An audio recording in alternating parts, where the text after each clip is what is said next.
Okay, good. Well, hi again. Again, my name is Connie Castile, and we are going to be talking today about federal funding. So if you have a startup, you've probably heard about funding, especially from the federal government. And so this is intended to give you a basic overview.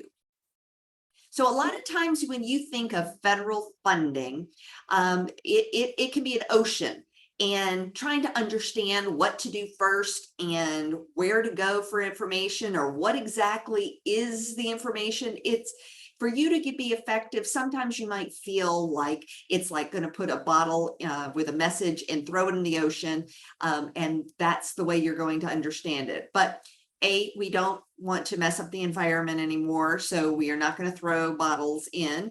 And so hopefully after today, I am going to give you an introduction to federal funding, and this is going to be a starting point. It's not going to include everything there is to know about federal funding, but hopefully we'll cover some basic terms, some basic concepts. It'll give you, again, a starting point. So the first thing you must determine is, where on earth does this funding come from? Well, if you pay your taxes, whether it's federal taxes through your corporation, your personal income taxes, corporations pay taxes. Everybody pays taxes, whether you're in the US or somewhere else, but this is going to be US taxes. US tax dollars go into a big bucket, and then Congress decides what's going to be done with that money. So Congress has something they call appropriations and authorizations. So authorizations, each one of the federal agencies out there comes up with programs or ideas of how to spend their own money. They have different buckets of money within their own agencies, and they go to Congress each year to request an appropriation, a funding of their programs or concepts. So this is a process that comes about every year. It used to be that we would have the federal budget before the end of the fiscal year. The end of the fiscal year is September 30th, and the first of the federal fiscal year is October 1st. So we used to have this budget in play, but in recent years, it gets kicked down, the can gets kicked down the road, and we have continuing resolutions until the budget is finalized, sometimes months from the end of the year. But each agency says that they want to have a wish list of programs that they want to support within their agency that meets their agency's mission. And then not only do they have to Congress have to authorize those programs, saying, yes, this is a good program, but B, then they have to actually put money to that program, and that's called appropriations. So how much is the federal fiscal year for 2022? Well, the current year, which ends September 30th, is over $1.5 trillion. That's money that is then going to be appropriated to different programs. So the first question you need to ask yourselves is, what do you need the funding for? Because not all funding is utilized for every aspect of every person's life. Some is for operations money, some goes to pay different programs, some can be utilized by small businesses or startup businesses. So the first one we're going to talk about is research funding. Research funding is funding that allows you to ask questions. You have an idea, you have a concept, you think that this little guy here, Ben Franklin, he thought, if I go outside and I put a key on the end of a kite, there's this electricity that's going to be coming from lightning, and I think that I can capture that electricity. Maybe I can, maybe I can't. But at that point, he didn't have money for a company. He was just exploring. He was observing. He was discovering. That's what research is. The next level of funding is research and development. That says you're still asking questions, but you're going to apply it to a specific problem. So that specific problem, you think that your solution can solve. But it's going to take some testing. It's going to take some additional discovery, but it's going to be more focused.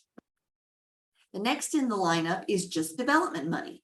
Maybe you don't need research. You just need to put the bells and whistles on something to make it specific to a certain agency or to a certain problem. So let's say you have a UAV and you know that it can capture images. And so what are you going to do with that UAV? You don't need any research. You just need someone to say, yes, it can capture in, say, capture in 3D. Can it capture an image in 3D? Well, let's try it because somebody has a problem and they're looking for a 3D solution using UAVs. The next topic we're going to talk is called procurement, purchasing, acquisition. These are three almost interchangeable terms you'll hear a lot about, and this means that they want to buy it. You don't have to do any more research and development. You don't have to do any more research. You don't have to do more development. They are looking for 10,000 widgets that are blue. Can you provide that? Well, if you can get a contract to actually have them purchased by the federal government. That is what we go through an acquisition or a purchasing process to see if you can actually get a customer that could be the federal government. Then we talk about operations. Operations are funding, are funds that keep your doors open. These are operational funds that maybe help you pay for upgrading your manufacturing facilities. They could be to hire a sales force. Most federal money is not going to be utilized for operations, but it can be. Let's say you get a loan from the SBA, the Small Business Administration. That could be utilized for operating cost, operations. So funding also comes in different forms. Sometimes it comes in the form of a grant. I get questions a lot of times with people coming to me saying that they are looking for a grant because they want to sell their product to an agency or an office within an agency. But those are really going to be contracts. So there's a difference between a grant and a contract. And then I just mentioned a loan. A loan is something that you have to pay back. It might be with the SBA, the Small Business Administration. They back loans, and you can go to a local bank and apply for an SBA loan, and that loan is going to come in at a lower interest rate, usually with better terms for startups. But it's not the SBA that's giving the money, but it's the SBA that is backing the loan for the bank. A subaward. Maybe there's someone or another entity out there that has a contract or a grant, and you are going to just be a sub on that particular one. You're going to have a small part to play in a larger project. So that could be a sub-award. Sometimes maybe your technology is software that needs to be embedded in someone else's product before it's actually doable or usable. And so that might be a sub-award. Or maybe you're going to do some testing for another company, and that is going to be your portion of a larger, a big award. Kind of similar to that is called an OTA, or Other Transaction Authority. Now, this is similar in that usually a consortium, a group of entities, they could be corporations, they could be startups, they could be universities. A group comes together and says they can solve a problem of a federal agency. And usually there's a consortium lead. Only that lead has the relationship and the contract with the federal agency, and you are going to fulfill a portion of that, similar to a subaward. But with this, you're doing it as a group effort. There's also something called a CRADA, or Cooperative Research and Development Agreement. Now, there is no money available for CRADAs. However, let's say you need some testing done. The National Institutes of National Institutes of Technology, or NIST, might be able to say, do some testing if you need some validation done. If that is the case, you can get a CRADA with a particular lab or unit, and they will do the testing. They've already gotten that portion of their budget from Congress to do the testing. So you're not going to have to pay them for it, but their funds are going to be already allocated and appropriated. You get the benefit. So that's a written agreement that they might be doing something on your behalf, but there's no cash exchange. So let's go back to the two that most people think of when they think of federal funding: grants. You know, sometimes I have people that say that a grant and contract are the same thing, but they're different. So a grant is a mechanism to provide assistance. It is just going to help. It is not going to be the end all. It's not going to be a purchase. It could lead to that in the future, but it's a mechanism to provide assistance. You might have an idea or a concept and you need funding to prove that, or you need to get a grant to help you do your daily operations. It's intended to benefit society. So when you think of a grant, maybe it is to help you build your website so you can draw more people to your business. A grant might also be, you have a grant from the National Institutes of Health, NIH, and you are going to receive funding. And from that grant, you are going to do research or research and development. Usually it's just those two mechanisms and not the research, not just straight development work.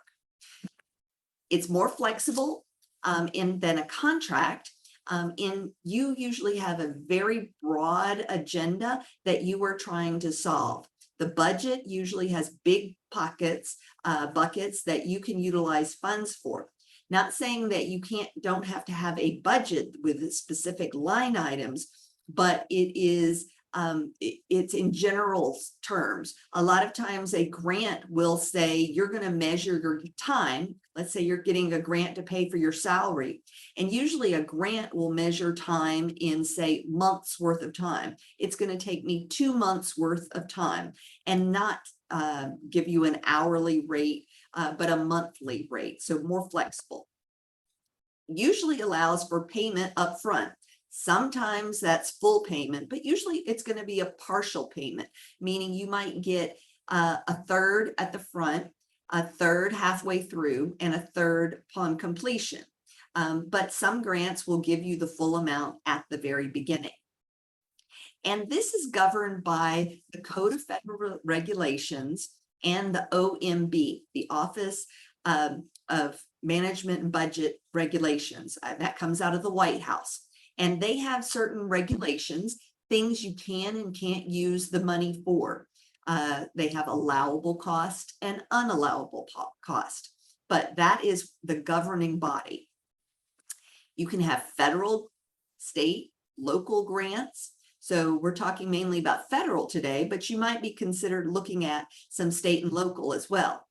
Foundations have grants. The American Cancer Society might have a grant that you can apply for, as well as other nonprofits and philanthropic arms of corporations. So let's say Home Depot has STEM, they're trying to promote STEM education. You might be able to get a grant from Home Depot if you have a technology that is going to help young women, young girls learn math skills. Now, contract, on the other hand, is a legally binding agreement to deliver goods or services in exchange for consideration. Now, the term consideration, usually when you're thinking about it, is going to be money.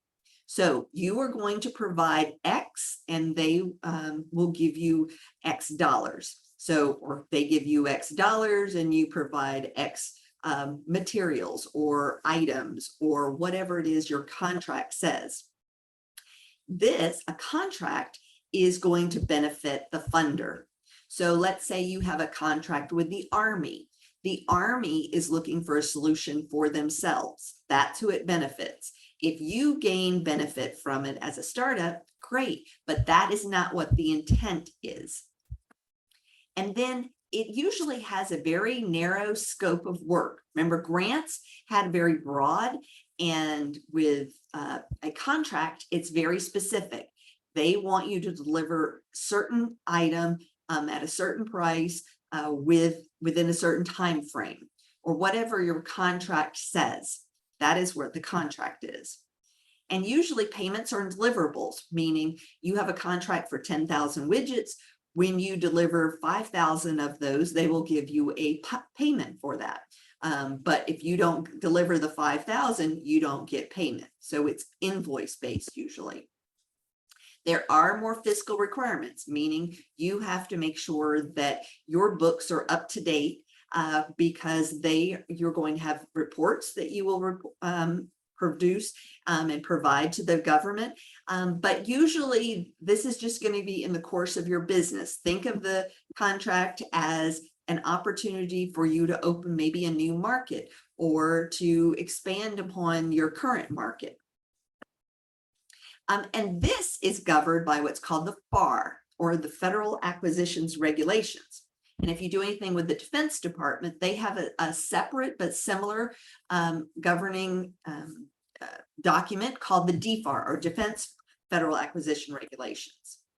This can again be federal, state, and local.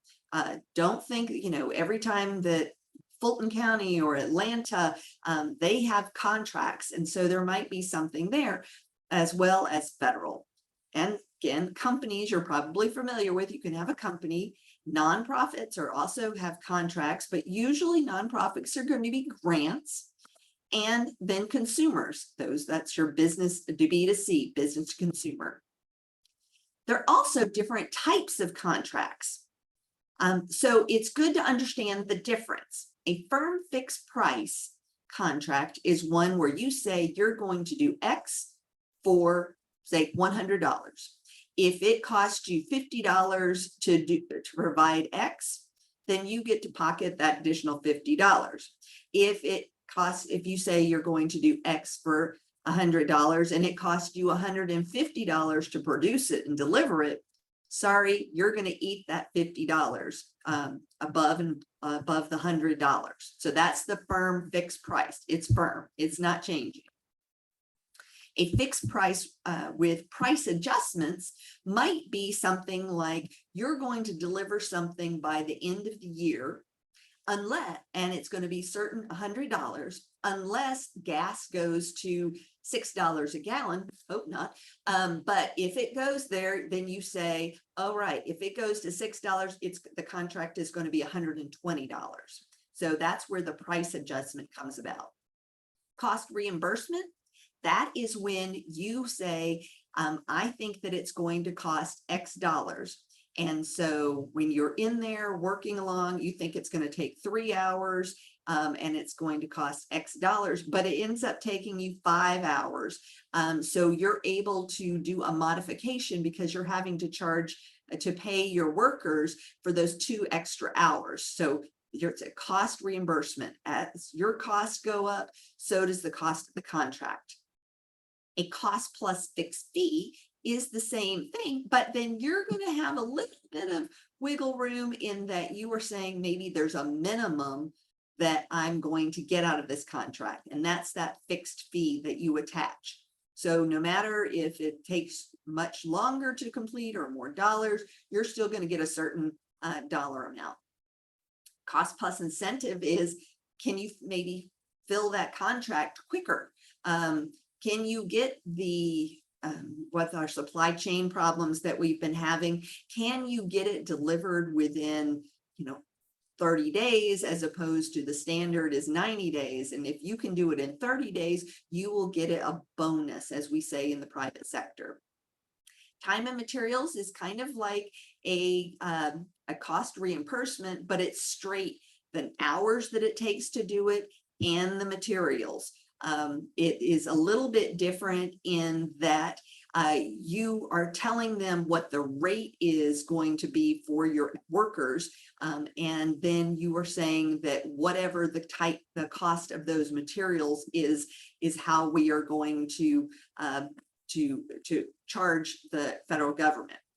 But every time it is dictated by the agency. So you must have the agency and understand what they're needing before you can make a negotiation, because usually the government allows you to negotiate, but it's usually with their best interest in mind. So here's a chart. You probably can't see it too much, but it talks about the different contract types. And there's a scale with risk to the contractor versus risk to the government. And when things are going, you obviously want it to be higher risk to the government than to you, but the government usually wants it higher risk to you and less risk to them. So these are different funding mechanisms, and it's based on the amount of risk that you will incur and that they will incur. So just be aware of these terms. So sometimes you hear the term unsolicited or solicited. Federal contracts and grants will have what they call unsolicited. This means maybe you have a new solar power energy product and you want to get some funds from the EPA or the Department of Energy. You are going to write to them and say, hey, this fits within your mission. I would like to apply for some funds. And sometimes they have wiggle room, and they are allowed to fund you, even though there's not a call out there. So this is recipient initiated. That's you guys. You guys make the initiative, but it's based on usually something that's going to stimulate the public interest. It's going to benefit the public even being that agency, but you have identified a need there. And it's not a response to a request. It might get funded, it might not get funded, but it's basically what you call a cold call. You are calling on the government to give you money. Most of the time it's going to be a grant, could be that CRADA, because you are calling on them to provide a service with the CRADA. Let's see, solicited on the other hand, meaning it's agency initiated. They came up with the idea. They want to solve a problem. They are looking for a service or a solution or information, and they are reaching out and saying, hey, if you can solve this problem, we'd like to talk to you. There's usually a set time frame, meaning it opens and it closes. So when it's closed, you can no longer apply for this, but when it's open, you can. It's usually a contract, but it could be a grant, or they could just be doing market research. So other terms you might hear are sources sought. If you see an offering that says sources sought, this is the government doing market research. They're trying to find out what's out there and could this possibly be a solution for us. Request for information, or an RFI, is on the same lines, but they are wanting a little bit more details. Maybe they've said, hey, we understand that you can solve this problem. How much would it cost if we were to order those 10,000 widgets? How long do you think it would take to do this? They're not giving you money at this point. They are doing market research, customer discovery. An FOA, funding opportunity announcement, on the other hand, has money available. So this is money that you could apply for. So if you see an FOA, that means there is money that's not only been authorized, but it's been appropriated. So they have money to spend. Broad agency announcement, or BAA, is the same situation where their money has been appropriated and authorized and appropriated. Usually with an FOA, it's a grant, and usually with a BAA, it's a contract. But there is money tied to it, at least for that fiscal year. But As I mentioned before, every year the Congress goes through a budget reckoning. And so if something is in the budget this year, it might be in the budget next year, but it might not as well. But at least at this point in time, it has been authorized and appropriated. An RFP is similar, and this is usually going to be a grant. This is where they are actually asking for you to put in a proposal. Remember, solicited and unsolicited. This is soliciting you for a response, and there is money attached. Usually this is going to be a grant, kind of like a funding opportunity announcement. And then there's RFQ. RFQ, request for quotes, is they are saying, we have an opportunity, we need those 10,000 widgets. What would be your best quote if we were to give you the money to provide those 10,000 widgets? Then there's also things called schedules. You might have heard of a GSA schedule. This is basically the government is doing a pre-culling, would you say. You've already met certain requirements. You're already in their database as you can provide 10 those widgets. You're a manufacturer of widgets. You're developing widget software.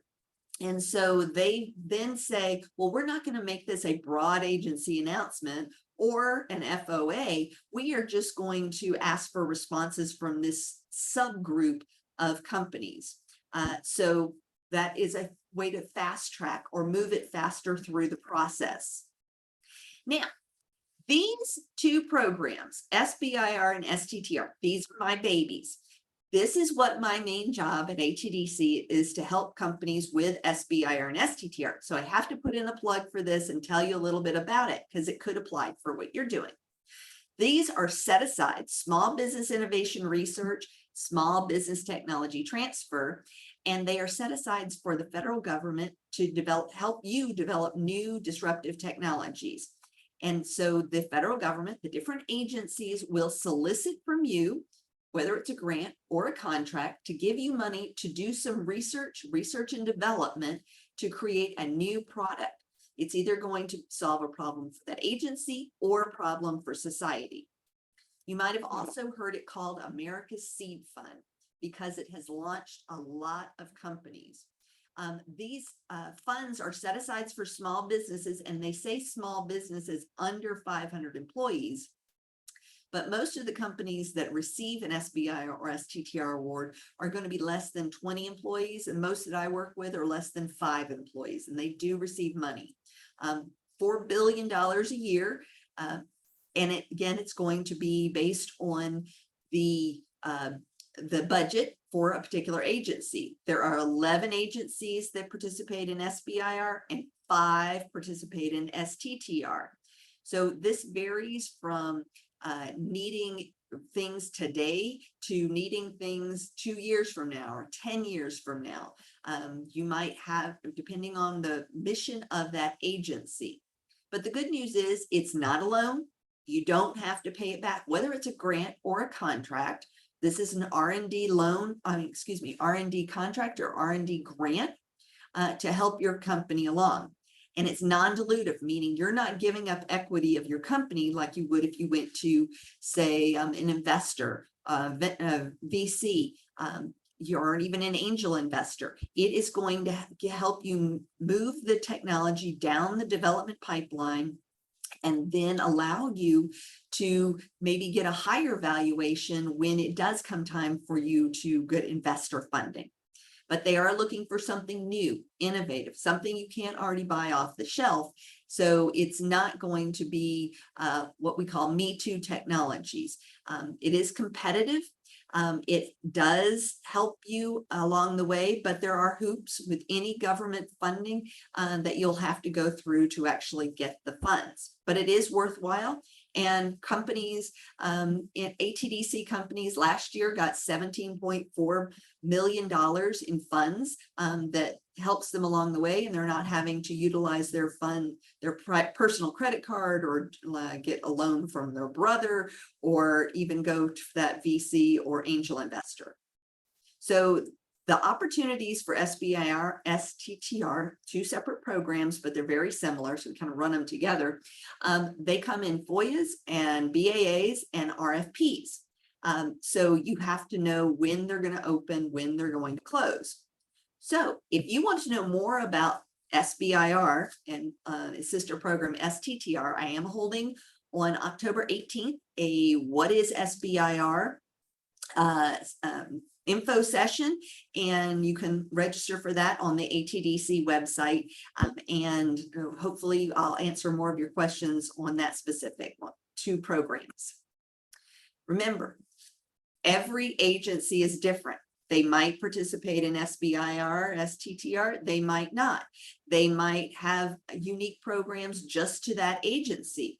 They will vary in their funding level from a few hundred dollars to millions and multi-millions. Some require you to put in an extensive proposal. Some just want a slide deck. Some you put in an application. And all agencies vary from time to time on when they are asking. Sometimes it's once a year, sometimes multiple years. So you have to get to know an agency.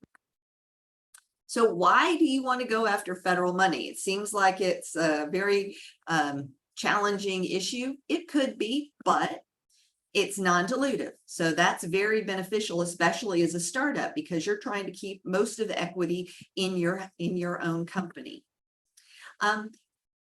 They don't have to be repaid, and so that's very good. It might open up new markets. Maybe you are working in one industry and you never thought that, the Air Force might also be able to utilize your product. That could be a new customer. You could be developing a new product that could then expand your product line. Could have licensing opportunities. A lot of agencies do research and development, and they have products or technologies, I should say, that are almost ready, but they need somebody to put the bells and whistles on them. Maybe you could license a technology that was developed at the Air Force National Lab or Oak Ridge National Lab or something along those lines, and then you can build a product and make money from it because of licensing. You get bragging rights. Let's say, go back to that technology. I said you've developed something that's going to be a new solar panel, for example, and you can say, hey, not only did I develop a new solar panel, but I got funding from the Department of Energy. Put that on your website, and that gives you bragging rights and helps you attract more customers. You get tax credits. There are federal R&D tax credits that you can take advantage of. And here in Georgia, you can also have Georgia R&D tax credits. And so that helps you offset maybe the cost of employees or your facilities. It varies between Georgia and federal, but you can look into it and just be aware that it's out there. So talk to your tax professional. It helps you enhance what's called your capability statement.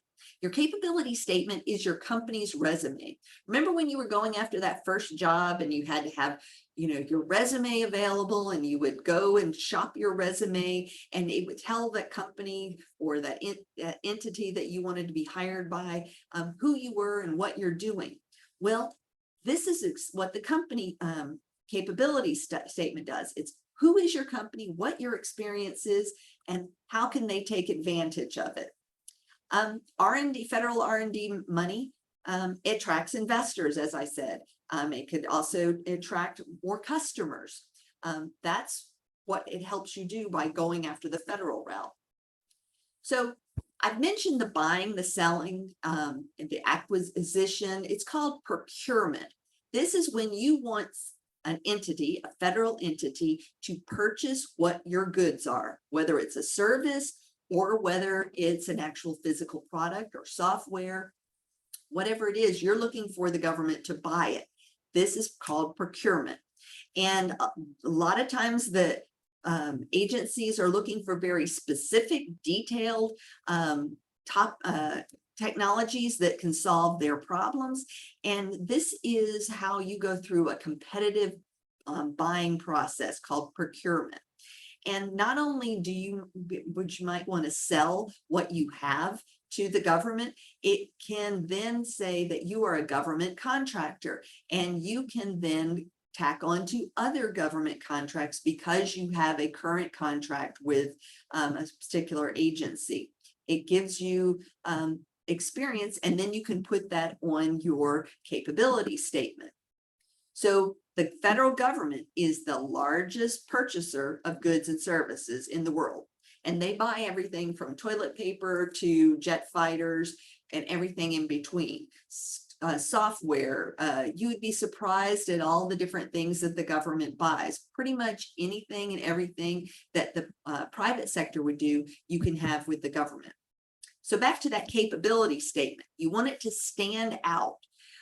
You want it to, agencies will have things called industry days, and that's like going to a job fair. So you want what you're doing to stand out so that they say, hey, we want to talk to them further about being a supplier for us.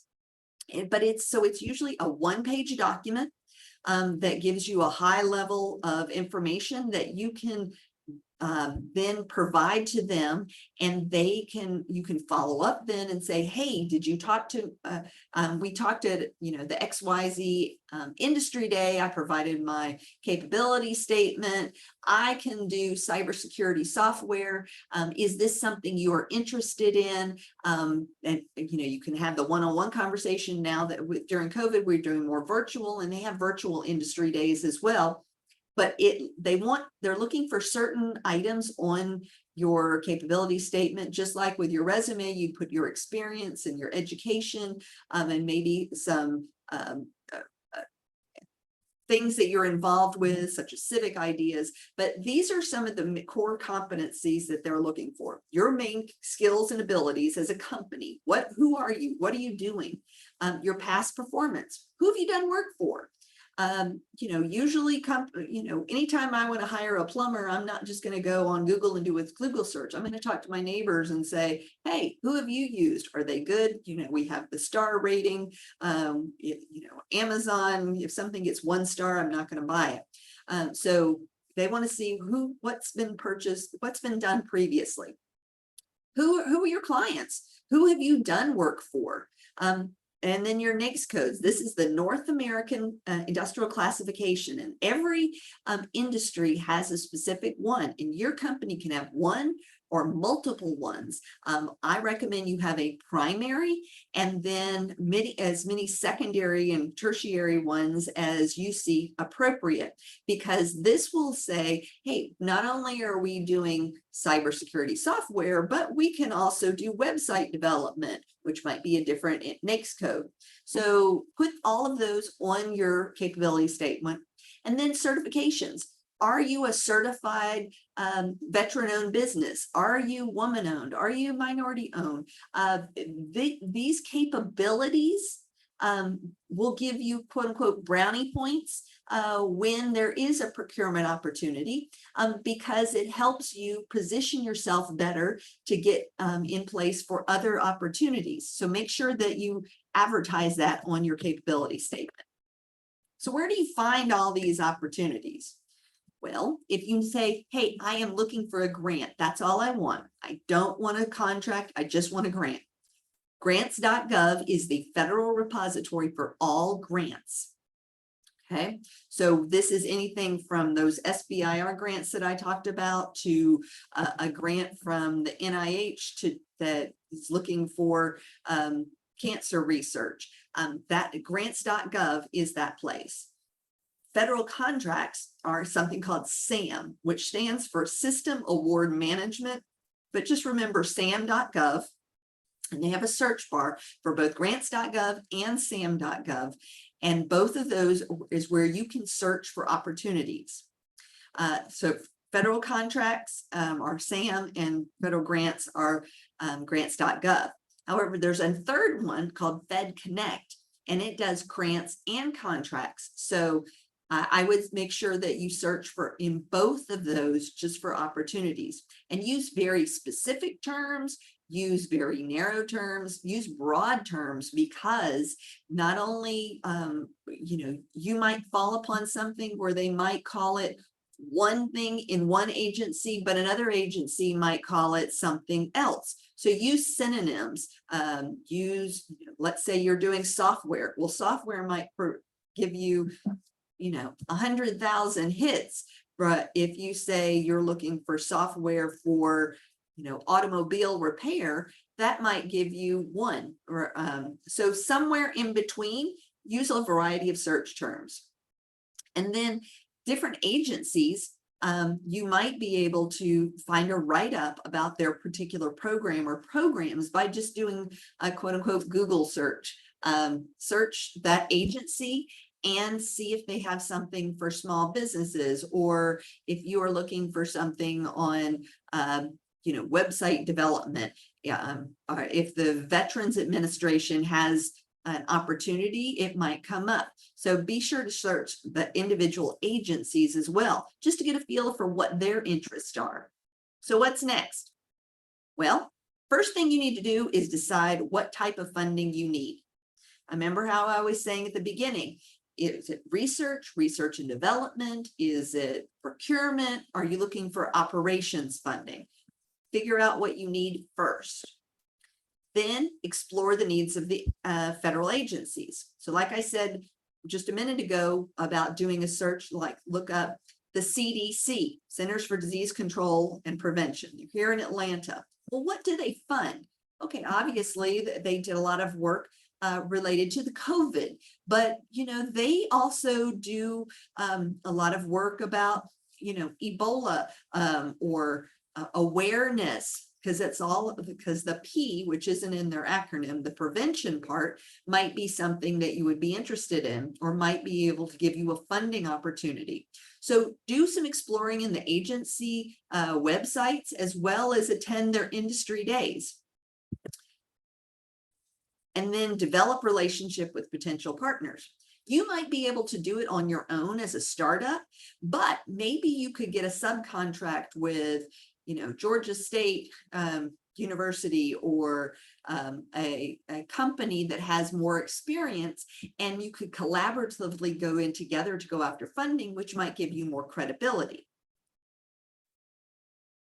And then search for those opportunities using those sites that I just had on the website on the previous slide.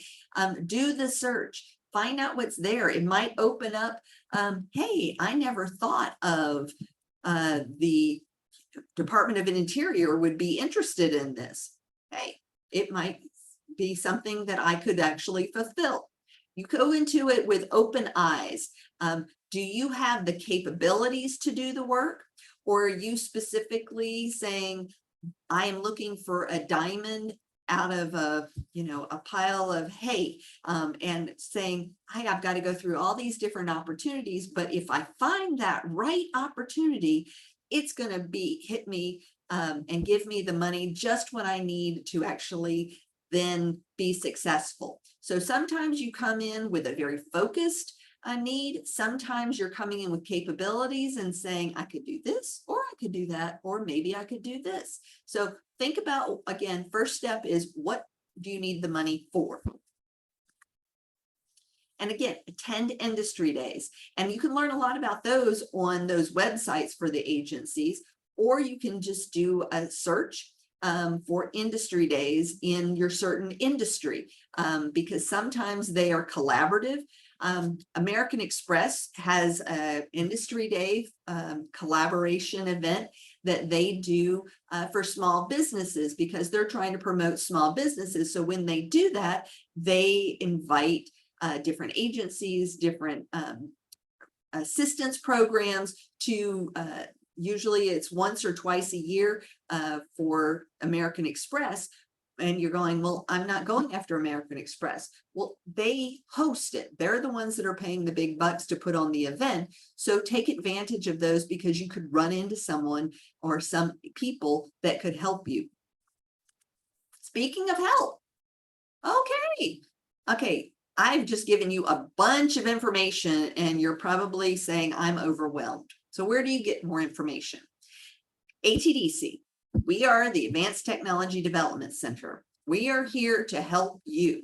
As a startup, our mission is to help entrepreneurs in the state of Georgia. So if you're a Georgia entrepreneur, whether you're in Metro Atlanta or Valdosta, Savannah, anywhere in the state, we're here to help. And my specific role, again, is SBIR STTR. So I have, if you join ATDC by going to the website there, then you can sign up for my Slack channel. We have an ATDC Slack, and that's where I post a lot of opportunities that are SBIR STTR. You can make an appointment and speak with me. I have office hours, virtual office hours that we can set up a time and talk. And then I have classes like the one I mentioned on what is SBIR, but we are starting as ATDC, a new entrepreneur education program in October, which is going to cover a lot of the basics of starting a business and things, financial literacy, how to figure out what structure your company will be. So look for that coming in October. A sister program to ATDC is called GTPAC, or the Georgia Tech Procurement Assistance Center.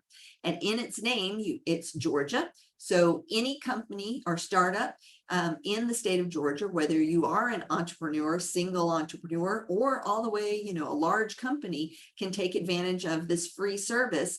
And they help you identify and win government contracts. So they have a lot of resources on their webpage. And then the third sister organization that we have is called the MBDA, or Georgia MBDA, Georgia Minority Business Development Agency Center. And their focus is on minority businesses and helping minority businesses grow, whether it's federal funding or other entities. Maybe they can help you get on the schedule that I mentioned so that you can have opportunities provided to you and that you are more specific just to your minority business. They also helped during the COVID time when we had the PPP loans. They helped companies obtain funding. They have a lot of resources. They have connections. So check out them as well. And that is my presentation so far. And so I am going to stop. That's my contact information there. I put it in the chat as well. And I am going to stop the share. And go. And open up for questions. I saw there were some questions in the chat. So let me go to these first. Are there stats on how successful unsolicited funding rates are? I don't have any specific data on that. It is harder to cold call than it is when somebody has an opportunity that they have actually published, but it might open up doors. A lot of agencies will have you put in white papers. They might not be interested right now, but they might say, hey, that sounds kind of intriguing. Don't have funds for it right now, but give me a white paper, which is like a 1 to 2, maybe 3-page summary of what you're talking about. And that might turn into an actual opportunity that's a solicited opportunity. I've seen those in the past, but I don't have any stats just on straight unsolicited funding. Does SBIR require fundamental research in sciences technology? It depends on the agency. Most of the agencies for SBIR, STTR, some are grants, some are contracts, and there's a whole development pipeline, a link. Some are closer to the fundamental research side. They don't pay for basic research, but some are closer to the innovative nuggets of technology, while some of the others are closer to just straight procurement, but they need it modified for their needs. So it kind of, it's going to depend on the agency and what that specific agency is looking for. Is there a cost for ATDC and to speak with you? ATDC is a membership-based organization, and we have 3 levels of membership. Educate level is for the entrepreneur that maybe hasn't given up their full-time job yet. And that is $25 per quarter. So you can join for $25. If you like what you see, you can continue your membership for the next quarter, and hopefully your company is growing during that time. As your company grows, you get speaking with us, and we are evaluating your company the whole time, your technology as well as the business side. And as you grow, we could invite you to become an Accelerate member, which is a little bit more money, but it also gives you the opportunity to say have space, facilities, an office, if you so need to. And then as your company continues to grow and you start filling out your C-suite, you get you need a CEO, a CTO, a CFO, you're hiring a sales force, then at that level, we invite you to our signature level. And hopefully those companies are on track to be at least $1 million in recurring annual revenue within 3 years. So the baseline is just $25 per quarter, and then it gradually goes up for Accelerate and Signature. But you can take advantage of me at the Educate level as well as all the classes that I mentioned. Thank you. Excellent. Let's see. Good info. Somebody's going to have an email. Go for it. Brandy just said that Brandy is online. She is one of our other people. Hi, Brandy. And there is a discount code. There are also discount codes for other entities around the state. And so if you feel that if you are a minority company and you would like to have Brandy speak with you, she can provide more information on, say, the MBDA program, as she leads our customer discovery program, which is one of the classes, one of the baseline classes. Feel free to reach out to Brandy or myself, and we can talk to you about discount codes or anything else. Anybody else on here? Does anyone have any more questions? We got about a few more minutes left on our clock. So anybody, if you would just want to unmute yourself and ask a question. Some people want to type, some people want to chat. Anybody? Hi. Hi. Hi, Catherine Blake with Georgia Southern. Hi. And hi, I'm part of the Business Innovation Group. And thank you, Brandy, for sending out the email so that we were invited and we could extend that to our incubator clients. And awesome. I just want to thank you for doing this and more of this, more of you. This is a great opportunity, and your organization brings a skill set that a lot of us don't have, particularly, in different parts of the region and the state. So we're looking to you for your expertise. So keep going, keep doing this. Well, sure. And follow up with me, and maybe we can set up something else specifically for your group down there. I think somebody wanted Brandy's email to come across, and she's got it in there now. There it is. So yes. But so appreciated. This is what the ecosystem is all about. So thank you. Awesome. Connie, can I add just something real quick? Go for it. Connie and I received last week or this week a slide deck presentation about SBIR and people of color going after SBIR grants. And one of the insights from this slide deck, it was based on research that had been conducted really just during the pandemic, is that the SBIR process of writing a grant and the support to get it submitted, it's stronger on campuses. It is easier for people on campus to write the grant and get it submitted.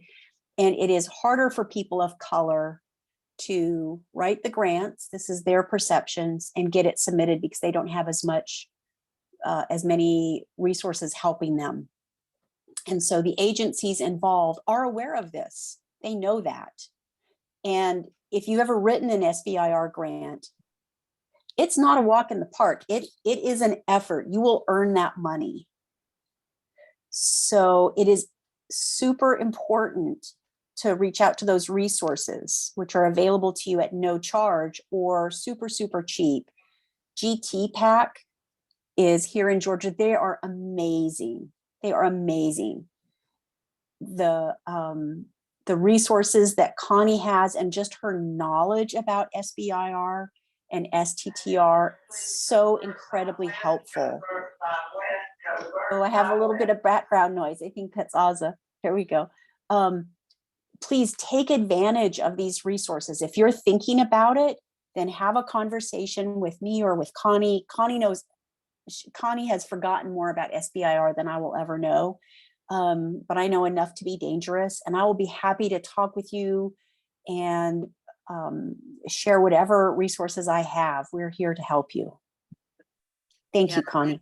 Sure. And like Brandy said, you know, there's an expression, you know, free doesn't mean that it's no cost. I mean, time is money.